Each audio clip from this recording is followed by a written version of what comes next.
Tara went to Uncle Giuseppe's. You got these? Yes. Okay. So this is pretty cool. This is a croissant. It's actually a cornetto, right? Cornetto. Sorry. Okay. Cornetto. I talked about it in a previous episode that I loved when I was in Italy. I loved to eat a cornetto for breakfast with a cappuccino. And that I tried buying them here when I came back and they just weren't the same. So I figured, let me try another brand. It seemed like Uncle Giuseppe's had quite a few different brands of these. This is labeled as crema al cioccolato croissants. We're going to link everything that we're tasting here. And so if you want to try to find it, you can. I don't know. This one might be a little difficult to find. Somebody did tell me that Italy they make these. They actually make them They there? They make them. That would be listen, worth there's a trip. bakeries that make them here too. I mean, there has to be. It's just not something that like I typically look for. Yeah. So I don't know. I'm curious to give these a try. Let's open see that how up. they are. All right. And the brand is Dora 3. Dora with the number 3 next to it. Okay. And then what I'm holding here is something called St. Joseph's pastry. So St. Joseph's pastry is basically you're making a pâte à choux. How do you say it? Pâte à choux. Pâte à choux. God, these Pâte à words. choux. All these words today.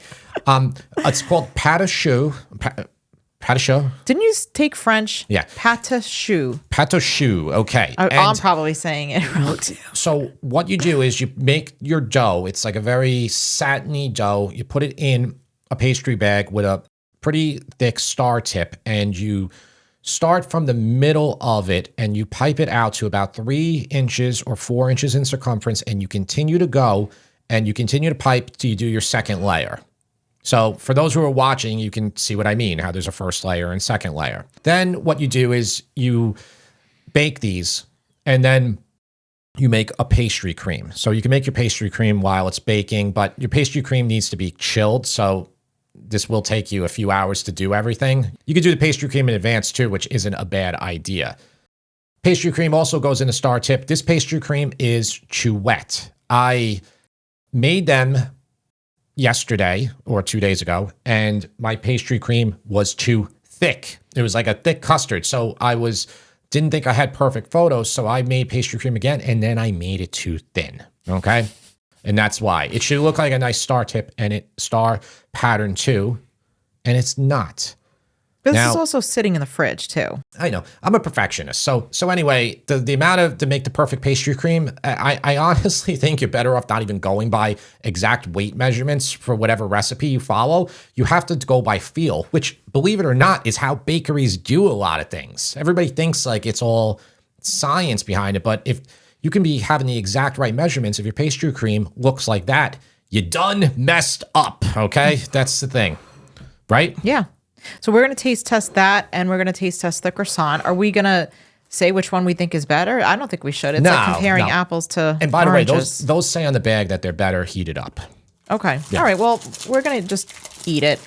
Oh, these are kind of big. Yeah. I feel like this is almost like the size of a Twinkie package or like a Drake's cake. So it's like the Italian version of one of those snack cakes. Yes. That maybe you would buy here in a 7-Eleven or a deli. Okay, so that does not look like a Cornetto. And somebody told me because I put everything up on Instagram yesterday. They told me, like, my husband ate them and did not like them, but we're going to find out. It doesn't even look like what's in the picture. Yeah, that kind of looks weak. All right, okay. So for every listener out there, these supposed to be like a Cornetto. And a Cornetto would have lots of layers like a croissant. Yeah, and a lot more filling. This looks like it's not much. Okay. Not much filling. All right. Well, let's try that one first. Okay. And then we will try the St. Joseph's pastry. People are going to want ratings here, just as how we did in our other taste test videos. So, Tara, like, what do you think about this? So I don't even know how to be fair and give it a rating. I mean, I'm going to just talk about what it tastes like. It does not taste at all like a croissant to me. It definitely does not taste like a Cornetto. It's kind of bready. It has a more bread-like, maybe a brioche type of consistency. That's what it reminds me of, a brioche. Yeah, and it has just a minimal spread of chocolate in there. So is it better than an American snack cake? I would say it's probably on par. On par, yeah. It's not any better. It's Kev, not all that Italian language on there doesn't mean anything. It's not any better. It's not any worse. I mean, would I buy it again? No, I wouldn't, because I don't. So on a scale of 0 to 10, 10 being the best, 0 being the worst, what does this get? I'm going to give it a 5. I mean, it's like, it doesn't, here's the thing. I mean, it doesn't taste bad. It doesn't. It just doesn't taste like what I was hoping it to be. So, all right. I'm going to give it a 3. Okay. Because I don't want to be starting with 5 and then, when we have better stuff, I don't. I mean, it's got to be hard to make something like that and then package it. So I get it. Yeah. All right. Well, let's go to the St. Joseph's pastry, or it's called Zeppole di San Giuseppe. Yes. Okay.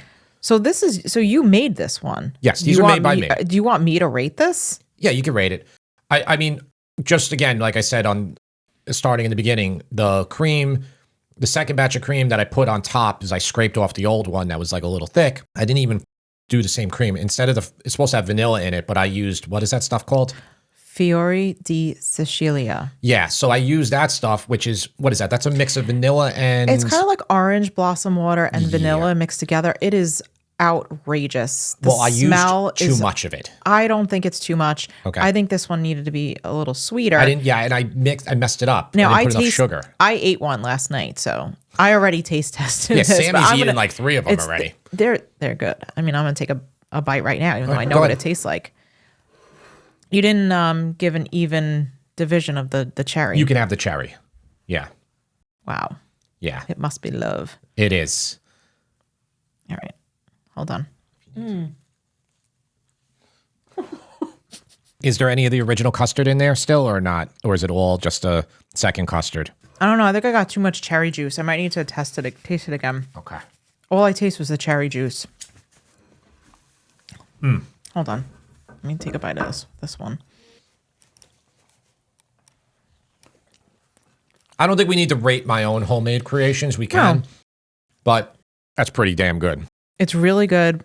I think the cream needs a little bit more sugar, like it was the day before. Yeah, the original recipe, the cream has more sugar. I love the Fiori di Sicilia in the cream. Okay. If you have it, add it. Yeah. Right? If you don't, then you can use vanilla. The recipe is not even on the site yet. It's going to be up. No, by the time you listen to this, it will be up.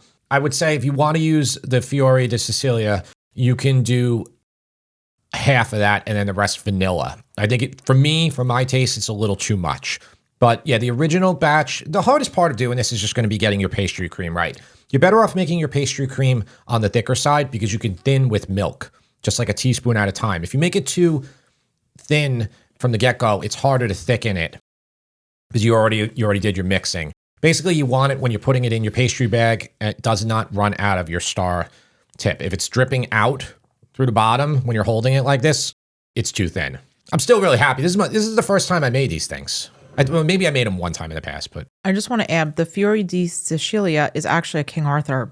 Special, like King Arthur. King Arthur made it. King Arthur made it. I think it's supposed to be based on an Italian ingredient, which is called millefiore. Millefiore, yeah. Which means 1,000 flowers. But I have millefiore, and it is different. It doesn't have that vanilla component. It tastes like kind of straight neroli, which is orange blossom. Yeah, so...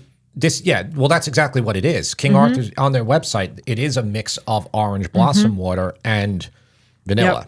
Yep. I'm going to give that like a 8.5. That's what I would give it to. Yeah. It needs to be, unfortunately for these pastries, when you're making these things, it's not just about the taste, which the original pastry cream, the taste is a 10, but I didn't get the perfect look.